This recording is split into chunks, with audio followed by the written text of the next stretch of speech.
চক হবতো নালাগে কাৰণ সেইটো বিজেপিৰ লক্ষ্য যিহেতু যদিও ইলেকশ্যন কমিশ্যন ষ্টেট ইলেকশ্যন কমিশ্যনেই হওক CECয়ে হওক চেণ্ট্ৰেল ইলেকশ্যন কমিশ্যনেই হওক এটা ইণ্ডিপেণ্ডেণ্ট এটা এটা এটা অনুষ্ঠান এটা স্বতন্ত্ৰ অনুষ্ঠান এটা গণতান্ত্ৰিক অনুষ্ঠান কোৱাচি ডেমক্ৰেটিক এটা ইনষ্টিটিউশ্যন গতিকে এই ডেমক্ৰেটিক ইনষ্টিটিউশ্যনটোক ইতিমধ্যে প্ৰভাৱিত কৰিছে চৰকাৰী যন্ত্ৰই যাৰ ফলত তেওঁলোকে ভাবিছে যে চিম্বলবিহীনভাৱে নিৰ্দলীয়ভাৱে ৱাৰ্ড মেম্বাৰ উঠালে যেতিয়া পঞ্চায়তৰ সভাপতিৰ যেতিয়া নিৰ্বাচন হ'ব তেতিয়া তেওঁলোকে কিনা বেচা কৰিব পাৰিব আৰু পঞ্চায়ত গঠন কৰিব পাৰিব আৰু তাতকৈ তেওঁলোকে আৰু বিধি সলনি কৰি তেওঁলোকে ঠিক কৰিছে যে সমান সমান যেতিয়া হ'ব তেতিয়া বিধায়ক আৰু সাংসদৰ ভোটেৰে তেওঁলোকে পঞ্চায়তখন দখল কৰিব কিনা বেচা কৰা আৰু জোৰ জবৰদস্তি কৰি তেওঁলোকে পঞ্চায়ত গঠনৰ যিটো ষড়যন্ত্ৰ এইটো ষড়যন্ত্ৰ লিপ্ত হৈছে কিন্তু মই ভাবোঁ যে মানুহে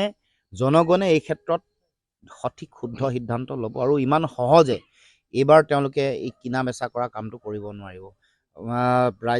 জিলা পৰিষদ আৰু আঞ্চলিক পঞ্চায়তৰ সদস্যই চিম্বলত খেলিব পাৰিব ৱাৰ্ড মেম্বাৰ তেওঁলোকে জানে যে এটা সৰু সৰু অঞ্চলসমূহত 500ৰ পৰা 1100 ভোটৰ মাজত তেওঁলোকে বৰ সহজে জিকাটো সহজ নহয় গাঁও অঞ্চলবোৰত সেইকাৰণে তেওঁলোকে কি কৰিছে এই যে মাইক্ৰ' যিবোৰ ইউনিটবোৰ এইবোৰত যাতে চিম্বল নাযায় সেই চিম্বলটো যাতে মানুহৰ মাজত মানে সম্প্ৰসাৰ নহয় বা তেওঁলোকক যাতে কিনিব পাৰি সেইটোৰে লক্ষ্য লৈ এই কামটো কৰিছে কিন্তু মই ভাবোঁ যে এই যিমান ষড়যন্ত্ৰই নকৰক লাগিলে জনগণেইতো গণতন্ত্ৰত শেষ কথা গতিকে জনতাই সঠিক আৰু শুদ্ধ সিদ্ধান্ত ল'ব আৰু যিসকল প্ৰতিনিধি জিকি যাব